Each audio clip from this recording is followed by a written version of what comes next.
this is your yam. Make sure you wash it before doing anything with it.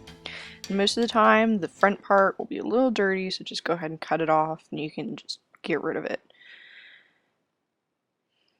Next, you're going to want to peel it, just to make sure you get all the little spots off. Just keep peeling. It's okay to lose a little bit extra of it. Now, I like to use a mandolin to slice it. It has several different blades on it. The julienne feature is probably the most useful for this, so make sure it has those little sharp blades, but be careful with it. Lock it into place, and you're ready to go.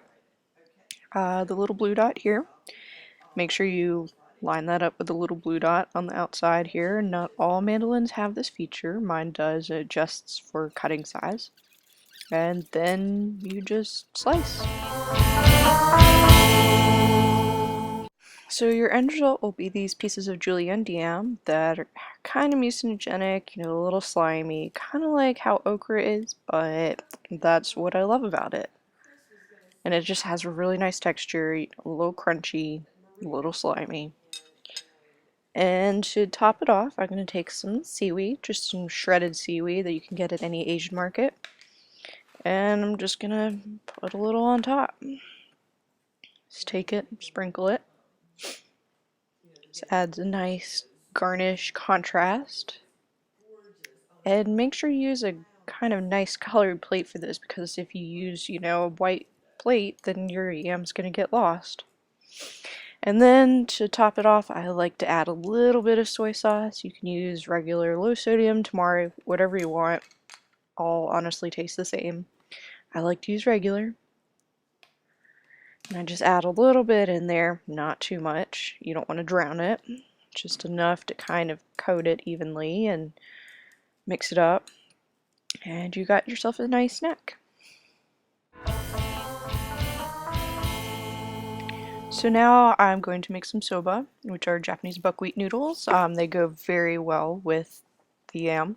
Set for 3 minutes and have it on just a low boil. Make sure you test it, make sure it's kind of chewy, and then you dump it out, put some ice in it, run some cold water over it, kind of like what we did in that one class. And then for this one, we're going to take a grater. Make sure you use the small holes, not the big holes. You don't need those or this thing in the middle, I don't know what it is. Just again, make sure you use a small one, and be careful, this can hurt your hands. So you take the yam and make sure you again have it grated down to where you are going to grate. And just start grating, and you can see it's kind of milky, sappy, with that same mucinogenic quality to it, but that's what you're going for.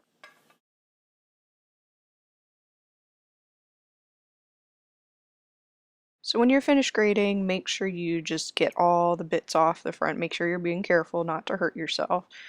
Just front and back, it sticks. And sometimes this happens. Yeah. That was not on purpose. But you can see how it's kind of that sliminess that some people don't like. I do. It really doesn't taste like much on its own, but that's why we're going to add some sauce to it.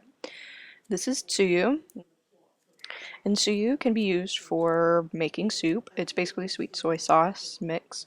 So this is a concentrated version that you can just buy in a store in a bottle. It's kind of handy if you don't want to make it from scratch. It comes with this nice little chart that basically tells you how much soup to water you need. And so we're going to use 3 parts water to 1 part tsuyu, since we're going to make a cold dipping sauce. And so that's what I've done here. I didn't make enough, so I'm going to add another. So in the end, I come out using 2 teaspoons of tsuyu and then 6 teaspoons of water. And now we're going to use green onions, just for a garnish. You can cut them a couple different ways, like just straight across here. You can cut them on a diagonal as well, julienne them basically. Both of them are just as good. It's really just about what you want it to look like. So now you take your noodles, and I like to garnish them with a little bit of seaweed again. And then you take the tsuyu, and then you add a little bit of the yam to it, grated yam. You can add some green onions on top. And you've got yourself a pretty good looking meal here.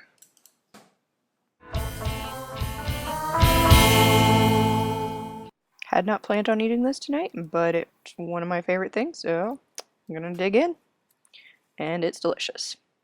This is, as you can see, basically that kind of musogenic stuff mixed with the sauce. That's how I like it. It's also commonly found in soups, like you see here, and is served often with an egg, and I'm pretty sure that's quail egg there. And this is from a place in Tokyo. Then real quick, just how to store your yam. You're going to want to fold a paper towel over it and then put a rubber band around it twice to make sure it's nice and tight. Put it in a plastic bag.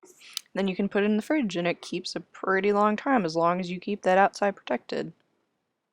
And that's a Japanese yam.